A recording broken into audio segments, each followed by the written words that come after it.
everyone and welcome to a new video. Today, if you read the title for this video, I am going to talk about the books I read for 12 Friends Recommend 12 Books Challenge. So this was a challenge that went around earlier in January this year, whereas people posted this photo that I'm gonna try to find, which I literally don't even remember if I have anymore, but I'm gonna try to find it.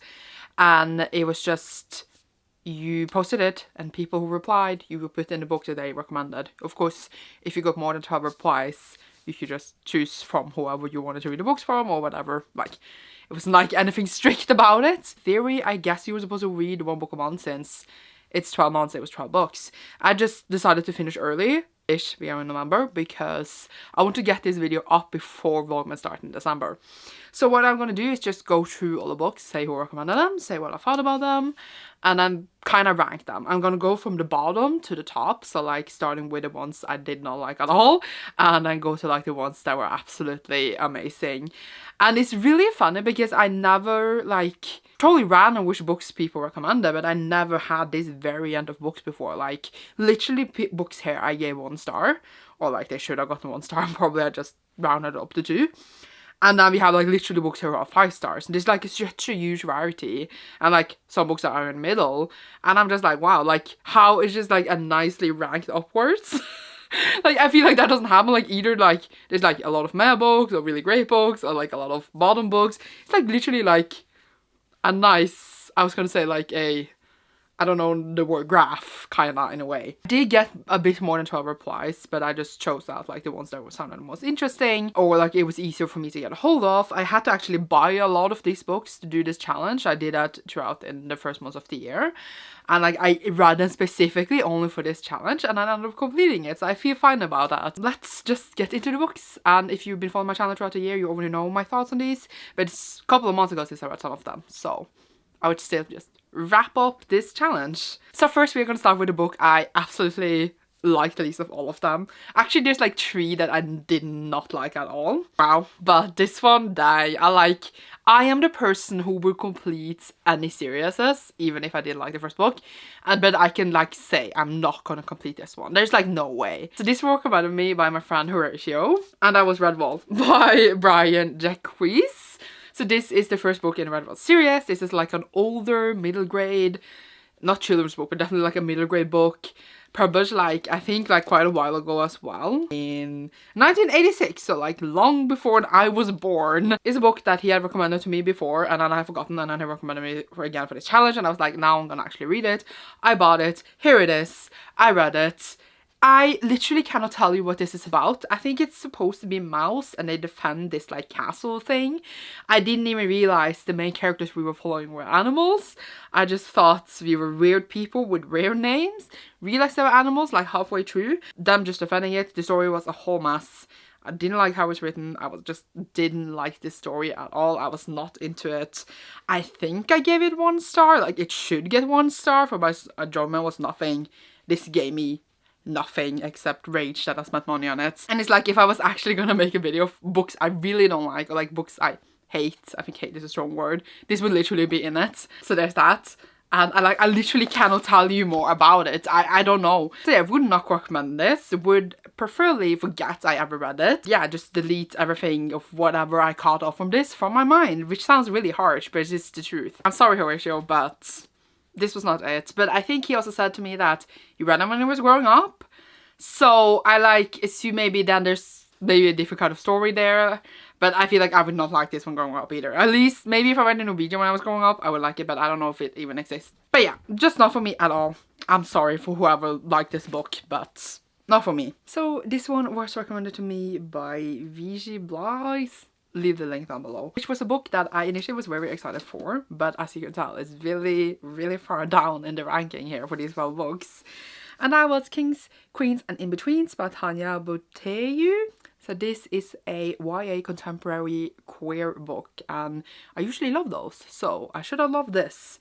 And from what I remember, what it was about, we follow Nina, who is like in love with her best friend who does not return his feelings. I think she is bi?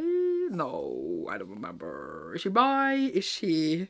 whatever. She's queer. I don't remember. But she's loving her. She's meeting this other girl that has feelings for her. And there's a lot of like I was gonna say slurs and bullying and just like a lot of like homophobia in general in it, but it's like kinda, I was gonna say confronted, but I felt like it was not really like done properly. I don't know how to say it. It just made me uncomfortable to read. And then we also had like just characters acting like total douchebags and then no one cares, and then it was just as messy as I'm trying to describe it right now. But basically I just felt like it was like really like queer one-on-one, but then it wasn't, and then it was like really had like some really serious things happening, and I just didn't like our main character.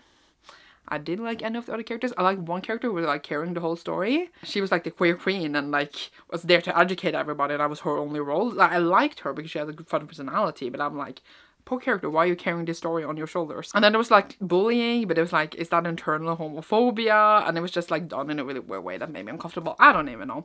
So for me, not at all like what I like in my queer stories. If this means to people a lot, and if this is a story that means to you a lot, then that's great. But for me, I was just like, oh, what am I reading? And I just did not have a great time. I really disliked the book, and I'm really sad to say that because I feel like it's definitely a story I usually would enjoy. I feel like looking at it, reading a synopsis, knowing it is a queer person of color author that has written this, I feel bad for not liking it because it's definitely like a type of book I would like, has all the elements I would like, but just how the story was constructed and delivered, couldn't get behind it. So yeah, I think I rounded up to 2 stars because I really felt bad for giving it 1. Not it for me at all. Very sad. See other people talk about it and you find it intriguing, and no other people has really liked it. So it's like what you prefer in your queer stories, I guess, that you could follow and see if you could enjoy this, I think. Then the next book was recommended to me by my friend Hafsa, who again I will link down below. She recommended Tell Me How It Ends, an essay in 40 questions by Valera Lucelli. This is a really short essay, kind of non-fiction book, writing about the experiences that this person has working with immigrants that come from Central America and Mexico. And it was like she was doing the interviews because she was translating, because people didn't know, you know, the Spanish. And then she heard all the stories from these, especially children coming in, like what they were escaping from, etc. And I do think that this is a very important book, and that it follows a really important topic that definitely should be read about and known about, etc, etc. But as you can see, again, it is really far down here. And that is really because I hated how this book was written.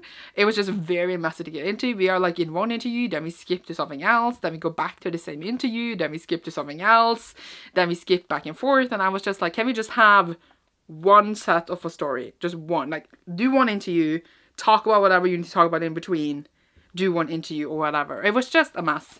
And like, yes, I was into it, and like, yes, I was interested in learning about this topic, and I do, as I said, think it's really important. I'm not discouraging you to read this because, again, I think it's a book to be read, but it's just, I would try to find, if I like wanted more about this topic, to find other sources for this as well, because I do think like I would want to read about it in another way, because this was just not it. But yeah, again, important topic, not saying don't read it, just saying that for me, did like how it was written, definitely important, as I said. So I don't know, I think I gave it like 2.5 out of 5 stars. I don't regret reading it, I just wish it was written differently for me. Then we have Verity by Colleen Hoover, which was recommended to me by Christy.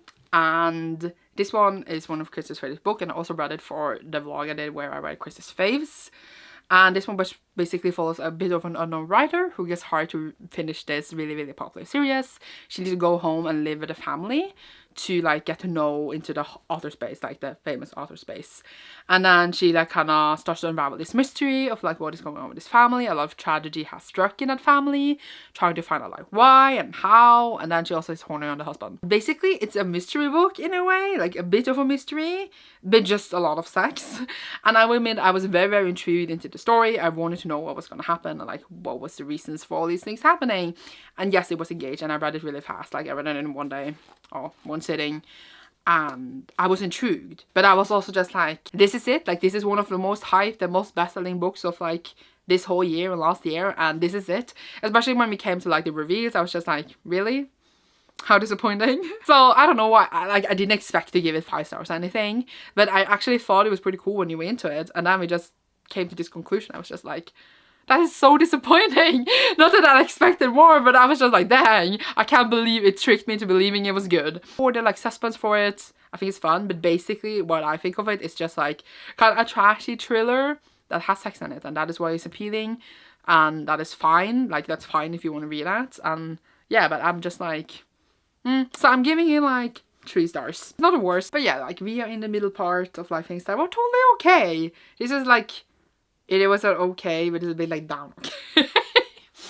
I then have The Screaming Staircase by Duncan Stroud, which is the first book in Lockwood & Co. and which was recommended to me by Sam.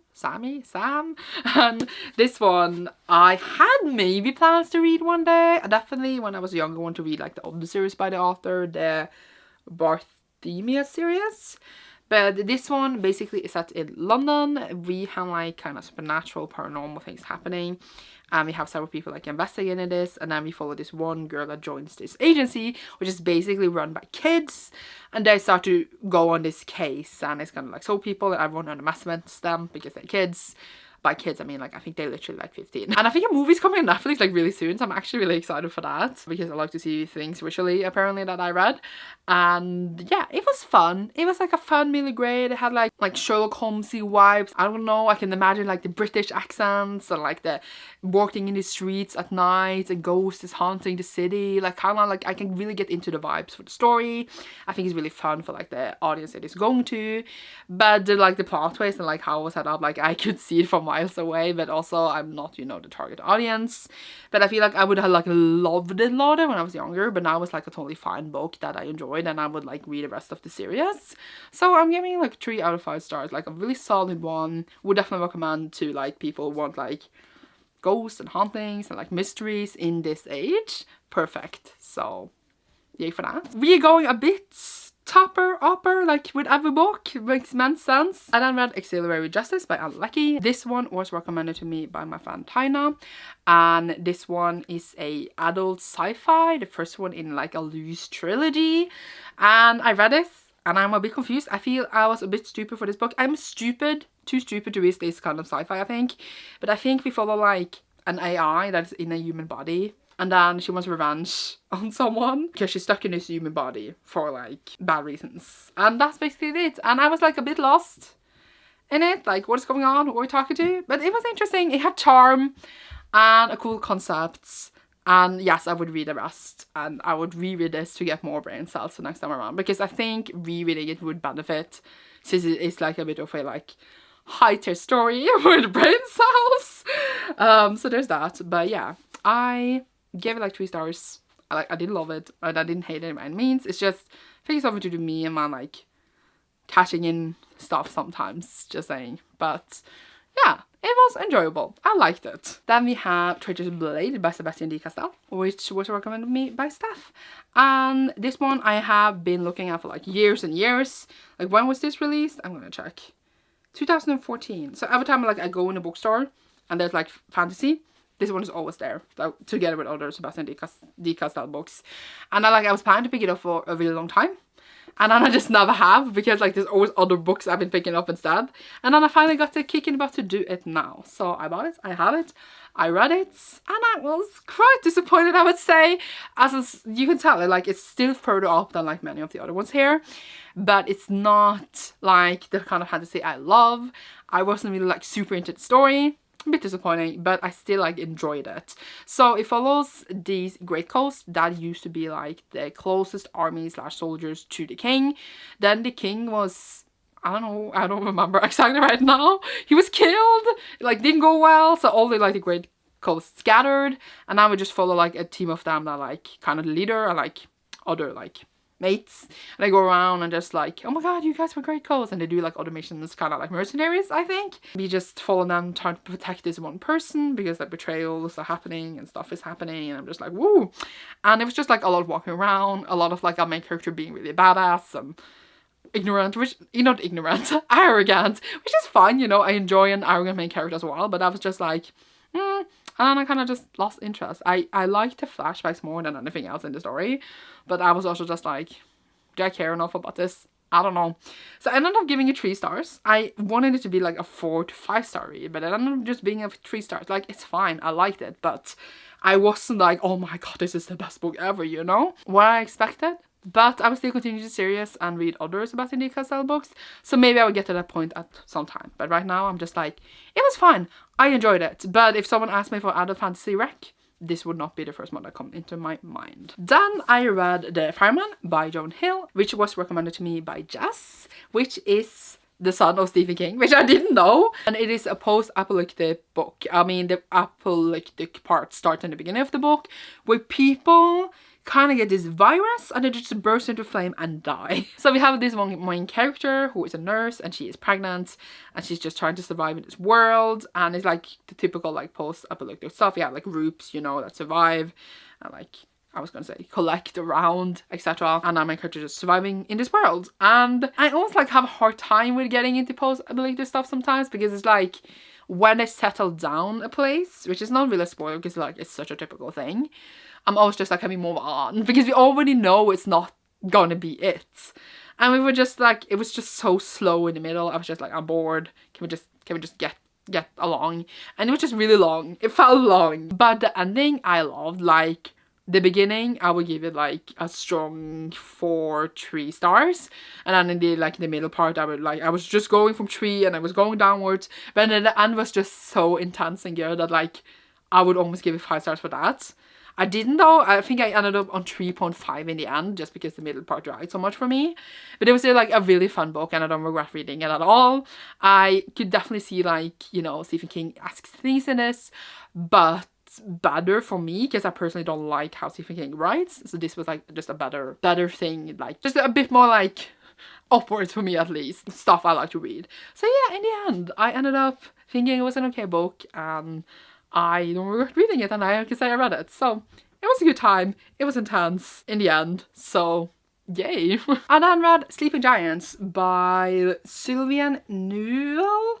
And this was recommended to me by A Song of Ice and Via, I think that is the name. So again, leave a link to everyone I'm talking about down below. And this one I already owned, so I just literally picked this one because then I don't need to buy another book. I mean, I was gonna say I owned the other ones as well, but I didn't. I literally bought them all. And this one basically I had for a long time because the concept that sold me was that they found like this big footprint somewhere that needs to be existential life, you know? And they're trying to investigate where this footprint came from, and just like there's like a lot of things coming into movement of like what is going on and like where did it come from and what are we going to do about it. And you know, it falls into some of the traps of like the US finding out about existential life, which I'm a bit tired about. I'm just like, I don't care anymore about like military stuff and certain stuff, and no, like it's realistic. I don't care. So I was a bit bored of that, but in the end we found really grounded characters here. We found an engaging story where you wanted to know like what's going to happen next with this thing that they discover. And it's also told really especially like in kind of interviews and stuff. We're also like following our main character during the interviewing, but we don't know who that is.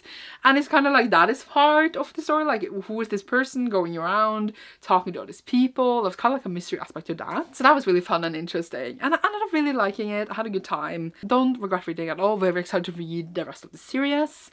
And I ended up giving it 4 out of 5 stars. Look at those going upwards. So the next one I have is Middle Game by Sinead McGuire. This one was recommended to me by Sasha. Might have already owned this. No, I didn't. I had it on Kindle and then I bought the physical so that I could hold it up. But I also just like to have physical books in general, of course. And this one is the first one now in a duology, or maybe like a loose sequel. The other one is, I don't know, it's like an actually direct sequel.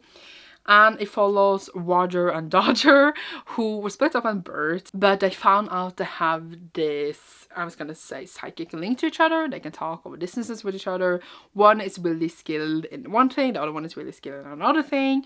There's a reason why they are like this, you're trying to find out what. So it's kind of like a fantasy, but definitely like kind of set in our own world. And it's kind of like a mystery of like how they became like this and what is going on. There's like a lot of clues around them. We follow them growing up and this special connection they have, and we follow just them like trying to be like, why are we alive and why is things like this, and things go totally crazy, and it's a totally nutball book, but it's so creative and fun, and just like really enjoyed how it's written, and I really just enjoy Shannon McGrath's writing in general. Very much like a kind of a book for me. It's kind of chaotic and messy, written in a way that we're like, this picture comes together, and it's really cool, and it is original, and I really loved it. So this was such a good time. Very glad I enjoyed it. This was actually the first one I read for this whole challenge, so I ended up giving this a very strong 4 out of 5 stars as well. That's what I want to say about that. Really much recommend it, like a lot of people I think do. So it's very much like the kind of chaos I love in a book, so for me it was really good. Then for the 2 5-star books we have here, the first one, I think it's hard to rank between them because they're literally the most different books you can ever have together.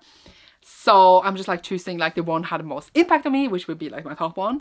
But the second top one is Wondersmith by Jessica Townsend. This was recommended to me by Ro, and I had already read the first book, and she did recommend, you know, Nevermoor, but I already read that, so I was like, I never really like your book. She was like, sure. And Nevermoor, the first book, follows Morgan Crow, who has always been told she's gonna die on her 11th birthday because she is cursed, and then something else happened on her 11th birthday. That's how I prompt. That's how I like give the synopsis of the book. Obviously most people know what's gonna happen to her if they haven't read it. I just don't like to say because I didn't know. I did not know. I went years without knowing what happened to her at her 11th birthday, and I don't want anyone else to know from me unless they read it themselves, because it's really like kind of an adventure, and I don't want to say anything more about this adventure. But yeah, this is the second book in the series, and I have since also read the third book. There is now 3 books out altogether. There's a 4th one coming. It's taking a long time, and the second book stands as my favorite. I only given this 5 stars. Now literally in this second, cannot remember exactly why I love this so much. I vaguely know in my brain, but now it's also been many months since I read it, and I since read the third book, and I'm like, what happened in each book? Don't know, but I just really loved how the mystery was set up, how we get to know more of the characters, and just how everything came together in the end. Like, I just really adore this one. So, as I said, 5 stars. The third one, like, I was so surprised I didn't love as much. I was just so disappointed. Whereas, like, I still gave it 4 stars. I was just like, I miss the second book now. But yeah, they're just the most fun books. And these are the chaotic middle grades. Like, if you like middle grade, there's a lot of chaos there, you know, usually. Like, there's a certain kind of vibes in middle grade you don't find anywhere else. And this is like the top notch of that chaoticness that you can never find anywhere else, and there's just so much magic in it. So I like, not recommending these is a crime, I think. If you still haven't read them, then you should go and do that. I had mine for years before I read mine though, because I'm just over picking up books I want to read, okay? And the last book I have here, which is the best one, that has the most impact on me, that was recommended to me by my friend Justine, is My Dark Vanessa by Kate Elizabeth Russell. This one I also ended up reading for Booktober's favorite books, where I read Nikki's favorite, feeling like she also kind of recommended it to me. And this one is just such a hard-hitting book, and it's a very difficult topic, very difficult to talk about. So we have our main character who's now like a grown-up woman, and she is living in a time where all like the Me Too stories started to come out, and she's thinking back on a relationship she had with her teacher when she was, I think it started when she was 14 and he was like 42 or something. Still thinking back on this, and has contact with him to this day, and is thinking like about this relationship, I think, very differently from a lot of people would think about this kind of relationship. And it's just her coming to terms with it, or is it her coming to terms with it? She's a very questionable main character. I wouldn't exactly call her just likable. I would say that she's a very complex character where she's going through all this stuff and has, I was gonna say like, not confronted it, but lived it in a different way than maybe many other people would not live with it. But it's a different kind of view than like what you would expect from the story, because I feel like usually when you get this kind of story you get another kind of view on it. So I think that is also why it was interesting to read about. It is hard-hitting. It is obviously a book with very many trigger warnings, because you can just tell that from what I just said, but it was written just so well, and I was just so engaged with the story. It is kind of sickening how much you are in this story and just like want to know, and also like want to feel for this character. And it was just so well done. I cannot not give it anything else than 5 stars. It like is a book I occasionally think about still. I'm just like, did I really read that? Because that is sick. But it's also, you know, of course, important topic, and just good to read, to think about in general, etc. That ended up being the best book here. But you know, Brenda Smith and this is just so different. So ranking them in the same video is like, it's odd in general. But they were both really great in different ways. Clearly, I read a wide variety of things in general. That was all the thoughts on all these books and my ranking. I hope you enjoyed this video. Hope it made sense. Thank you so much to my friends for giving me all these books, for making me spend money. My Dark Man Acid all, I think I already owned. So I only had to buy 9. And it's a challenge I don't think I would ever do again. No, I think I would like to do it. But it's also like, at the end, there's so many challenges throughout the year. I'm just like, I'm really trying to put in the effort here, but it's just like, whew. Overall, I think like my experience was medium, because like I had some books I really did not like, which doesn't happen that often. That happened like several times in this, but I had some really, really great ones. But those I was gonna read anyway. So all the bad ones were the ones I probably wouldn't have read otherwise. I don't even know. What am I saying? I don't even know. But yeah, it was a fun time, and I did the whole challenge, so I'm glad for that. Thank you so much for watching this, as I already said, I think. Check out my Patreon down below if you want to support what I do here further. You shall see me soon in a new video.